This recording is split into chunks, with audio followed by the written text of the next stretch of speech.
안녕하세요. 책과 산책을 좋아하는 요길입니다. 반갑습니다. 저는 심리학을 좋아하는 편입니다. 원래는 사람을 위로하는 그런 내용의 책을 많이 봤던 것 같아요. 아프니까 청춘이다 이런 식의 책들을 즐겨봤던 거죠. 그러다가 심리학에 관심을 가지게 됐던 거죠. 책을 읽다 보니까 의식과 무의식을 어렴풋하게나마 구분을 해서 보게 됐던 것 같아요. 무의식이 정말 어마어마하게 중요한 거더라고요. 예를 들어서 '내가 그때 왜 그랬을까?' 이런 식의 질문을 우리는 살면서 자주 던지게 되는데, 이게 답이 안 나오는 질문이죠. 사실 그렇습니다. 그런데 무의식을 설명하는 책을 좀 보고 나니까 '아 그래서 그랬던 것 같다.' 이런 식으로 좀 어렴풋하게나마 그 이유를 알 수 있게 된 거죠. 이런 경험이 쌓이면서 '심리학 공부를 좀 더 해 봐야 되겠다.' 네, 이런 생각을 하게 됐던 것 같습니다. 물론 뭐 학교를 다시 간다든지 이런 생각을 하는 건 절대 아니고요. '관심사에 맞는 책을 좀 더 자주 골라서 봐야 되겠다.' 이런 생각을 한 거죠. 근데 음 짐작하시겠지만 내용이 쉽지가 않죠. 전공서적으로 넘어가면 이게 용어들이, 그 개념들이 절대 쉽지가 않습니다. 뭐 프로이트, 융 이런 이름은 들어서 알고 있는데, 이들이 사용하는 개념들이 절대 쉬운 내용이 아닌 거죠. 그래서 좀 더 쉽게, 좀 더 쉬운 개념으로 심리학을 설명해 주는 그런 책은 없나? 이걸 많이 찾았던 것 같아요. 그러다가 발견한 책이 있습니다. 오늘 소개해 드리는 책은 심지어 그림책입니다. 제목이 "내가 왜 그랬지" 라고 되어 있고요. 작은 글자로 "내면 가족 시스템 치료 첫걸음" 이렇게 되어 있습니다. 이 책을 쓴 사람은 도리 카메론이고요. 번역한 사람은 백윤영미라고 되어 있습니다. 이 책은 정말 개념이 상대적으로 쉬워요. 진짜 쉽습니다. 이게 얼마나 쉬운지 이걸 알려면 다른 책에는 어떤 개념들이 나오는지 이걸 보면 되잖아요. 프로이트가 하는 말을 알아들으려면 이해해야 되는 개념들이, 기본적인 개념들이 있죠. 그게 바로 이드, 에고, 슈퍼에고, 리비도 이런 것들이죠. 그리고 융이 하는 말을 알아들으려면 또 이해해야 되는 개념들이 나옵니다. 더 많고 더 어렵죠. 의식, 개인 무의식, 집단 무의식, 자아, 콤플렉스, 원형, 그리고 또 원형이 나뉘죠. 페르소나, 아니마, 아니무스, 그림자, 그리고 자기, 이렇게 됩니다. 복잡하죠. 네. 반면에 오늘 제가 소개해 드리는 책 "내가 왜 그랬지", 이 책은 중요한 개념이 두 개입니다. 두 개. 하나가 참자고 나머지 하나가 파트예요. 부분이라고 번역하죠. 그리고 좀 더 세분화해 보자면 이 부분을 세 가지로 나눌 수가 있어요. 추방자, 관리자, 그리고 소방관입니다. 이게 다예요. 그런데 다들 이게 새로운 개념들이잖아요. 익숙하지가 않죠. 그래서 어렵게 느껴집니다. 하지만 조금만 읽어보면 정말 쉽게 이해할 수 있는 개념들이었습니다. 프로이트나 융의 기본 개념들보다 100배는 더 쉽다. 네, 저는 그렇게 느꼈습니다. 자, 얼마나 쉬운지 한번 찬찬히 살펴볼게요.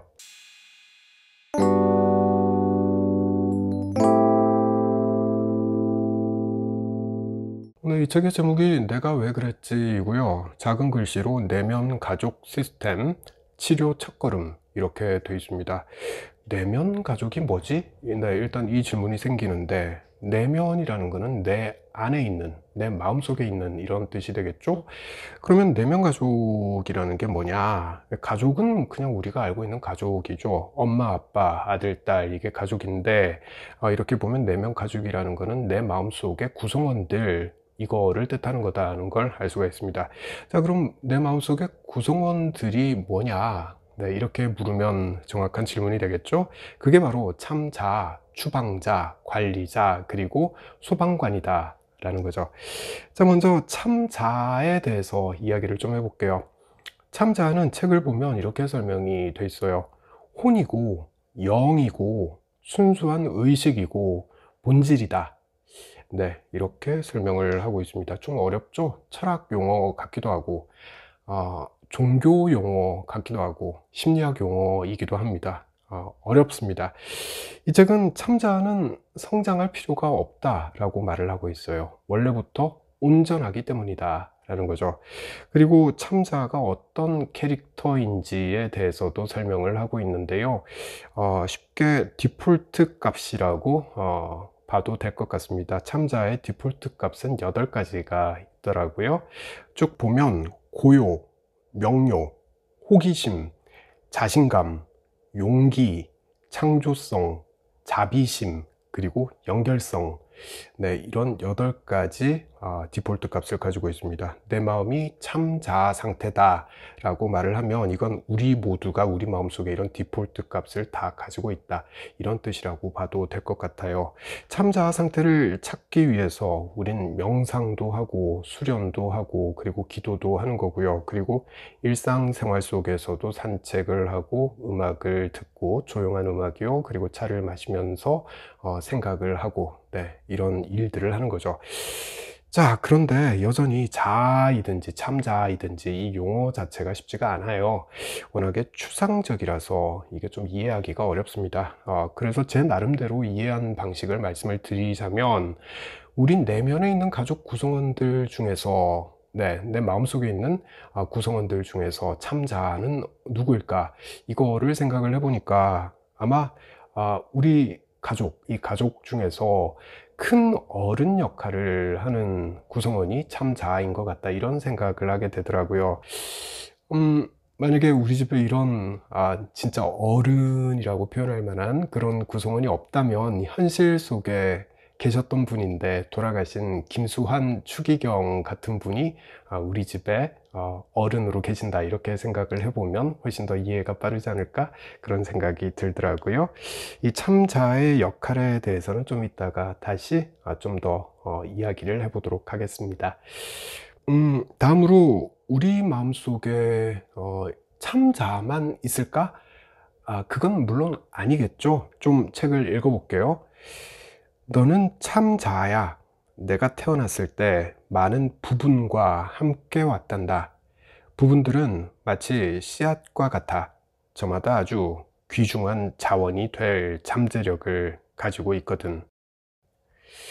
네, 부분이라는 단어가 새로 나왔습니다. 이건 심리학에서 말하는 소인격체라고 보시면 될 것 같아요. 한때 우리나라에서 다락방 속의 자아들이라는 책이 인기를 얻었던 적이 있죠. 여기도 자아들이라고 돼 있잖아요. 내 속에 자아가 여럿이 있다라는 그런 뜻인 거죠. 이런 개념이 한 단계 더 발전해서 오늘 소개해드리는 책에 나오는 파트, 그러니까 부분이라는 개념으로 이용이 되고 있는 것 같습니다. 이 부분이라는 건 매우 많아요. 우리 마음속에 부분이라고 불릴 수 있는 것들이 되게 많아요. 그림에서도 부분을 형상화하고 있는 뭐 별 같기도 하고 씨앗 같기도 한 이런 게 되게 많잖아요. 구체적으로 세분화해서 이야기할 수 있다라는 뜻입니다. 예를 들어서 상처를 받아서 생긴 짐을 항상 지고 다니는 부분이 내 마음속에 있을 수 있죠. 또 사람과의 관계에서 거리를 두고자 하는 부분도 내 마음속에 있을 수 있습니다.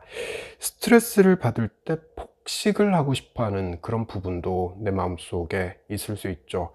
자, 이런 식입니다. 이런 부분들을 카테고리로 나눠보자면 앞서 언급했던 추방자, 관리자, 소방관 유형이 되는 거죠. 순서대로예요. 네, 이 3가지 개념에 대해서는 좀 이따가 다시 설명을 해보도록 하겠습니다. 원래 하던 이야기로 돌아오면 참자와 부분들은 시스템을 이루고 있습니다. 내면 가족 시스템이라는 말이 그래서 나오는 거죠. 서로가 서로에게 영향을 주고받으면서 작동하고 있는 거죠. 이 시스템은 뭐 모든 시스템이 그렇겠지만 균형이 잡혀 있는 상태일 때가 가장 바람직합니다. 아무 문제가 안 생기는 거예요. 자, 책을 잠시 읽어볼게요. 시스템이 조화로울 때 부분들은 도우려고 앞으로 나와. 그들은 커지고 공간을 차지하고 스스로 자신을 표현해. 마치고 나면 뒤로 물러나서 다른 부분이 앞으로 나올 수 있게 해주지. 네, 마음의 갈등이 전혀 없는 상태일 때 내 마음속의 여러 부분들, 여러 파트들은 서로 배려하고 협력하고 그리고 조화를 이루어 나간다라는 걸 알 수가 있습니다. 예를 들어서 갑자기 노래를 하고 싶어 하는 파트가 커지는 거예요, 마음속에서. 그러면은 내가 노래를 하는 거죠. 자, 그런데 바로 이 시간에 지금은 노래가 아니라 청소를 해야 될 시간인데 라고 생각하는 파트가 있을 수 있잖아요. 근데 이 시스템이 조화로운 상태일 때는 지금 청소해야 되는 시간인데 라고 생각하는 이 파트는 노래가 끝날 때까지 기다려 준다 라는 거죠. 노래가 끝나고 나서 내가 청소를 하도록 만든다 라는 겁니다. 시스템이 조화로울 땐 파트들이 서로 협력하고 상호작용을 한다 라고 볼 수 있는 거죠. 자, 그런데 우린 자라면서 나쁜 일도 경험을 합니다. 예를 한번 들어보죠. 학교에 다니는 애가 있어요. 이 아이는 잘못한 게 없는데 선생님이 오해를 했어요. 이 아이를 교실 앞으로 불러내요. 그리고 매를 때립니다. 이 아이는 엉엉 울면서 자기 자리로 돌아가요. 억울했던 거죠. 근데 옆에 있는 아이들이 수근수근 거립니다. 이 아이를 흉보고 있는 거예요. 이 아이는 마음의 상처를 엄청나게 받게 되는 거죠. 속상한 거죠. 자기 잘못도 아닌데. 이 사건은 매우 힘겹습니다. 이 아이의 마음속에선 학교를 좋아하고 친구들을 좋아하고 점심시간을 즐기는 그런 부분들이 있는 거예요. 그런데 이런 파트를 갖고 있던 이 아이가 이번 사건 때문에 그 파트들이 상처를 받게 되는 거죠. 다시 말해서 어떤 사건 때문에 마음속의 특정 부분들이 위협받고 평가당하고 창피당하고 모욕당하고 배신당하고 비난받았다라고 느낄 수 있게 되는 거죠. 이건 압도적이고 고통스러운 경험이라는 겁니다. 이 책이 그렇게 지적하고 있어요. 이런 경험을 한 내 마음의 부분들은 자신이 혼자인 것처럼 느끼게 된다고 이 책은 설명합니다. 원래는 다른 부분들끼리 협력하고 참자와 교류하면서 상처를 치유했는데, 근데 이 경험이 너무 크고 압도적인 경우에는 난 혼자야 라고 느끼게 된다는 거죠. 그리고 혼자서 결론을 내리게 된다고 말합니다. 나는 삶을 통제할 수 없어 라는 결론을 내리게 된다는 거죠. 왜냐하면 내가 잘못한 것도 아닌데 선생님한테 불려나가서 혼이 난 거잖아요. 내가 똑바로 산다고 해도 나한텐 이런 식으로 어처구니 없는 일들이 생길 수 있구나 라는 걸 자각하게 되는 거죠. 그래서 난 내 삶을 통제할 수 없다 라는 결론을 내리게 된다는 거죠. 자, 또 이런 일은 스스로를 완벽주의자로 만들기도 하겠죠. 왜냐하면 실수를 하면 이런 식의 일이 다시 생길 수 있으니까. 그래서 실수를 용납하지 않는 성격으로 바뀌는 겁니다. 또한 난 가치가 없어, 난 사랑스럽지 않아, 네, 이런 식으로 무가치감을 갖게 되기도 하겠죠. 그리고 혼자서 이런 심리적인 짐을 다 지고 가는 거예요. 트라우마가 생겨버린 거죠. 자, 그럼 이 상처받은 부분을 놓고 다른 부분들, 이 상처받은 부분을 제외한 다른 부분들은 어떻게 행동할까? 이걸 좀 살펴보도록 하겠습니다. 물론 구경만 하는 건 아니겠죠. 뭔가 자신들이 해야 할 일을 합니다. 찾아서 열심히 하더라고요. 그 중에 하나는 상처받은 부분을 내면 깊숙이 숨기는 거더라고요. 동굴 같은 데로 보내버려요. 숨겨버려요. 그 주변에다 벽을 쌓아버리는 거죠. 또 시스템 밖으로 쫓아내버리기도 합니다. 네. 근데 시스템 밖으로 쫓아낸다고 해서 이게 없어지지 않죠. 예를 들어서 우리가 정말 잊어버리고 싶은 기억이 있다고 치자고요. 이걸 아무리 노력해도 잊혀지지 않죠. 무의식 속에서 항상 불현듯 되살아납니다. 네, 시스템 밖으로 쫓아내고자 해도 이게 참 쉽지가 않다는 거예요. 자, 또 다른 반응은 그 상처받은 부분을 얼려버리는 겁니다. 얼려버리는 거예요. 어릴 때 트라우마가 생겼다고 치자고요. 6살 때 생긴 트라우마가 있다고 치자고요. 그러면 이 아이는 6살 때 그 기억을 그대로 갖고 성장하는 거예요. 나이는 들었지만 내 안에는 6살짜리 그 아이, 그 트라우마를 간직한 그 아이가 여전히 남아있는 겁니다. 이걸 내면 아이라고 보통 부르죠. 네. 얼려버려서 내면 아이가 남아있는 거죠. 자, 이 책에서는 이렇게 숨김을 당하고 내쫓김을 당하고 그리고 얼림을 당한 당사자를 추방자라고 부르고 있습니다.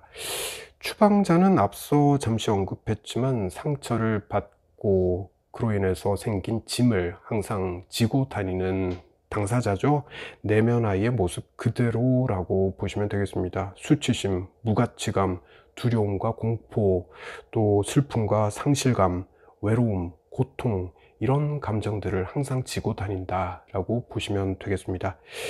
자, 이번엔 우리 마음속의 파트들이 왜 추방자를 만들어내는지에 대해서 이야기를 좀 해볼게요. 이 책은 다른 파트들, 그러니까 추방자 외 다른 파트들이 이 짐을 지고 있고 상처받은 이 파트, 추방자라고 불렀죠. 이 파트를 미워해서 추방한 게 아니라고 말을 하고 있어요. 반대로 보호하기 위해서 추방한 거다라고 설명하고 있습니다. 이런 거예요. 그냥 뒀다간 상처받은 그 파트가 나중에 다시 상처를 받을 수가 있다는 거죠. 비슷한 환경에 처했을 때 예전에 받은 상처가 되살아나고 더 커질 수 있다. 그러니 이걸 막고 싶다라는 마음에서 이 상처받은 파트를 격리하는 거죠. 그래서 추방이라고 표현하는 거죠. 추방을 한 다음에도 그걸로 끝내는 게 아니에요. 지속적으로 자기가 할 바를 열심히 하고 있습니다. 크게 두 가지 유형의 일을 하더라고요. 첫 번째가 관리자 유형의 일이에요. 그리고 두 번째가 소방관 유형의 일입니다. 먼저 일이 터지기 전에 사전에 이 추방자를 보호하기 위해서 열심히 노력하는 부분들을 관리자라고 부릅니다. 우리가 상처받거나 거부당하는 그런 느낌을 받지 않도록 하기 위해서 모든 상황과 모든 관계를 사전에 통제하는 거죠. 이게 관리자예요. 예를 들자면 책에 나오는 내용인데요. 다른 사람들에게 어떻게 보일지 이걸 미리미리 관리를 하는 거죠. 또 감정과 행동, 나의 감정과 행동을 제한하는 겁니다. 다른 사람하고 비교해서 나한테 부족한 점을 열심히 찾아내죠. 네, 그리고 내 행동이나 생각이 잘못됐다고 질책하기도 합니다. 이게 관리자의 일이에요. 관리자 역할을 하고 있는 파트들이 하는 일인 거죠. 앞서 예로 들었던 내 잘못이 아닌데 교실 앞으로 가서 선생님한테 혼이 났던 그 학생의 경우에 이 학생은 매사에 정말 조심조심하는 그런 성격이 생길 수가 있는 거죠. 이게 바로 관리자 파트가 활성화됐기 때문에 나타나는 현상이 되는 거죠. 뭔 실수로 혹은 남이 오해를 해서 나를 비난하지 않도록 하기 위해서 매사에 조심을 한다, 이렇게 볼 수가 있는 거잖아요. 이건 만약에 비슷한 일이 생겨서 내가 다시 수치심, 증오, 무가치감 이런 걸 느끼지 않도록 하기 위해서 사전에 보호하고 있는 것이다, 이렇게 말을 할 수가 있는 거죠. 자, 특이한 점 하나가 있습니다. 관리자가 이렇게 열심히 일을 하는데 이 관리자의 그림을 자세히 들여다보면 옷을 하나 덧입고 있다는 걸 알 수가 있죠. 원래 입고 있는 옷은 밝은 색이고 글자가 쓰여 있습니다. 재밌게 라고 쓰여져 있죠. 자, 이게 무슨 말이냐면 관리자 역할을 하는 파트는 원래는 재밌게 노는 걸 좋아하는데 그 재미를 포기하고 추방자를 보호하고 시스템을 보호하기 위해서 이렇게 일을 하고 있는 경우가 많다라는 거예요. 원래는 매사에 조심하는 게 아니라 매사에 남 신경 안 쓰고 자유롭게 하고 싶은 거 하면서 일하는 그런 캐릭터였는데, 그런데 이런 성격을 가진 파트가 추방자를 보호하기 위해서 그리고 시스템 전체를 보호하기 위해서 옷을 덧입고 있다. 네, 이렇게 봐야 된다는 거죠. 우리 보통 가족 중에 이런 구성원이 꼭 한 명씩은 있습니다. 예를 들어서 엄마가 일찍 돌아가셨어요. 그러면은 뭐 아들이나 딸 중에 한 명이 동생을 돌보는 그런 역할을 맡아서 하게 되죠. 네, 그렇습니다. 그러니까 이 엄마의 역할을 맡아서 대신하고 있는 구성원은 매우 부담스러울 수밖에 없겠죠. 당연한 거죠. 관리자가 딱 그렇다는 거죠. 지금 자기가 하고 있는 일을 부담스러워 한다 라고 이 책은 설명을 해요. 왜냐하면 자유롭게 놀고 싶은데 그렇게 못하고 있으니까요.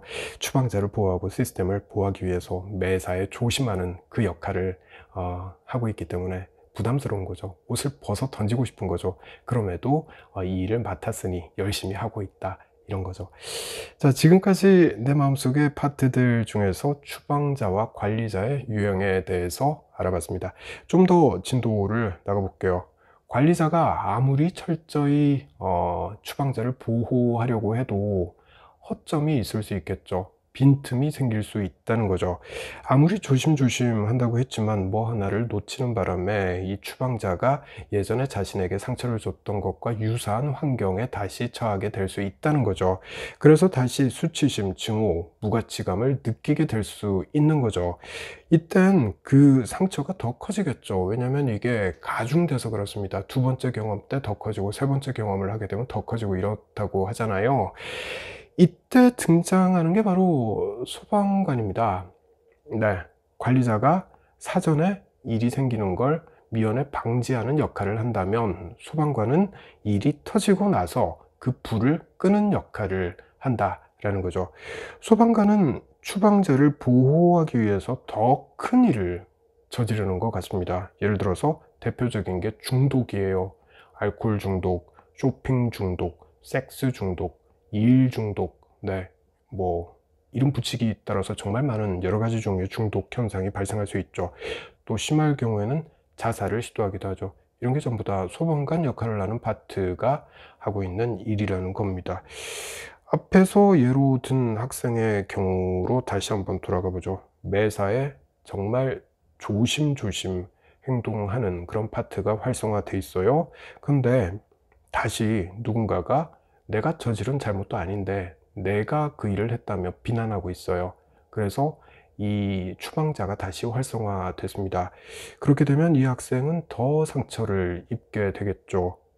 이걸 막기 위해서 막아보겠다고 소방관이 나서는 거예요. 주먹질을 한다든지 가출을 한다든지 아니면 본드를 흡입한다든지 심할 경우엔 자살을 시도한다든지, 네, 이런 유형의 극단적인 일을 벌이는 거죠. 아니면 아예 반대로 멍하게 있도록 하기도 합니다. 해리라고 그러죠. 난 누구? 여긴 어디? 이런 일이 생기는 거예요. 멍해지는 거예요. 자, 하나 더 추가로 이야기하자면 소방관도 관리자와 마찬가지로 자기가 하고 싶은 일은 따로 있는데 이 추방자를 보호하기 위해서 그리고 시스템 전체를 보호하기 위해서 소방관 옷, 이 무겁고 두꺼운 이 옷을 입고 열심히 일을 하고 있다라는 거예요. 그리고 자신은 이 일을 상당히 버거워하고 있다라고 이 책은 설명을 합니다. 왜 안 그렇겠습니까? 소방관이 하고 있는 일들, 제가 앞에서 예로 든 것만 봐도 매우 충동적인 것들이잖아요. 이런 일들이 부담스럽지만 소방관은 자신의 최선을 다하고 있다라는 거예요. 이 책의 설명이 그래요. 이렇게 안 하면 추방자가 무슨 짓을 할지 모르기 때문에, 얼마나 더 큰 상처를 받을지 모르기 때문에 이걸 방지하기 위해서 소방관이 나서서 자신의 최선을 다해서 이런 일을 한다라는 게 이 책의 설명이에요. 추방자를 보호하기 위해서, 시스템을 보호하기 위해서 소방관은 나름의 최선을 다하고 있다.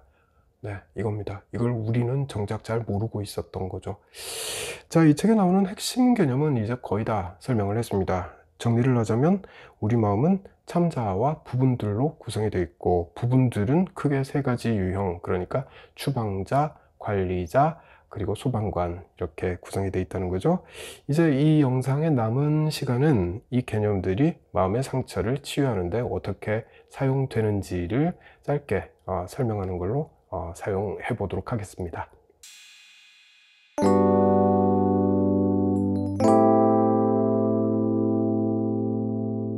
사실 어떻게 치유할 것인가, 이게 제일 큰 문제죠. 얼핏 생각하기엔 치유의 대상은 추방자인 것 같죠. 마음의 상처를 입은 파트가 추방자니까요. 근데 내면 가족 시스템은 제가 볼 땐 굉장히 특이한데, 추방자뿐 아니라 관리자와 소방관 역할을 하는 파트들도 매우 중요한 치유 대상으로 보고 있는 것 같습니다.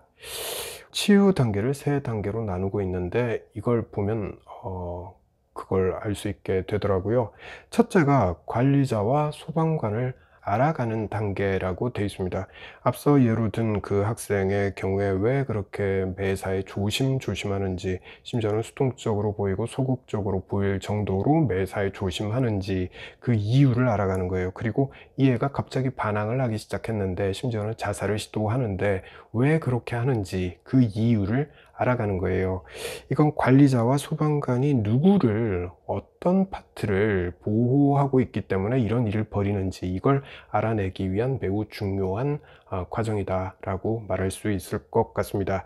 둘째는 추방자를 알아가는 과정이라고 보면 되겠습니다.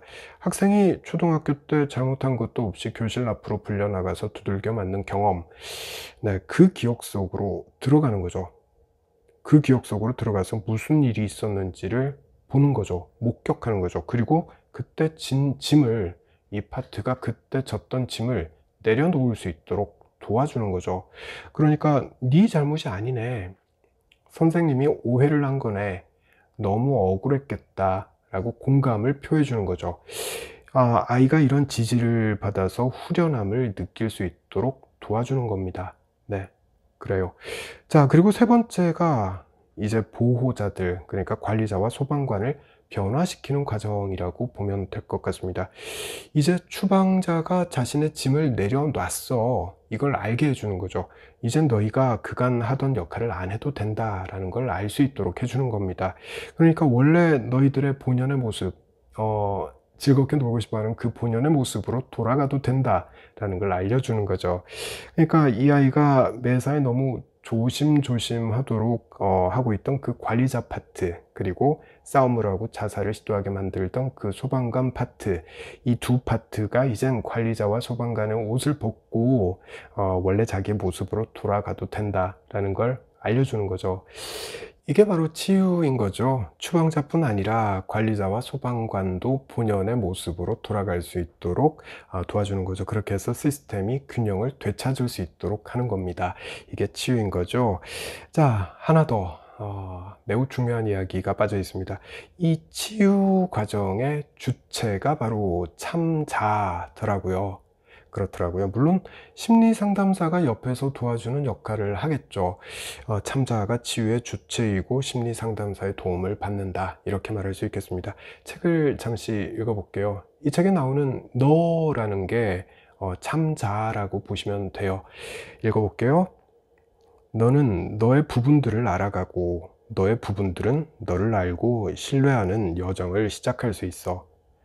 너의 모든 부분들과 친절하고 애정어린 관계를 발전시키고 부분들이 서로 조화를 이루어서 시스템이 자연스러운 균형 상태로 돌아가게 하고, 부분들을 도와 그들이 스스로 짐을 내려놓게 하고, 부분들을 치유해서 원래 역할로 돌아가게 하고, 너의 리더십을 다시 신뢰하게 할 수 있어.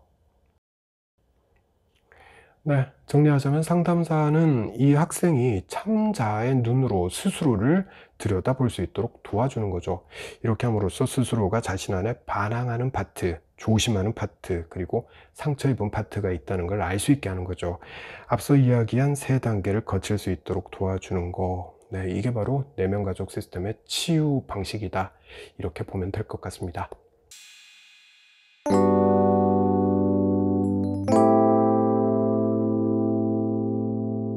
내면 가족 시스템, IFS라고 부르죠. 이 내면 가족 시스템은 매우 새로운 치유법이라고 말할 수 있을 것 같습니다. 2005년에 미국과 유럽 등지에서 이게 퍼지기 시작했더라고요. 이게 한국에 들어온 건 더 최근의 일입니다. 검색을 해보니 2010년에 내면 가족 체계 치료라는 책이 학지사에서 번역이 돼서 나왔어요. 또 2015년에 참자 리더십 조기 복원을 위한 소인격체 클리닉이라는 책이 시그마 프레스에서 번역돼서 나왔습니다. 또 2017년에 오늘 제가 소개해드린 책이죠. 내가 왜 그랬지, 이게 바람나무에서 번역돼서 출판됐고요. 2020년에 오면 내면 가족 체계 치료 모델, 학지사에서 번역한 책이고요.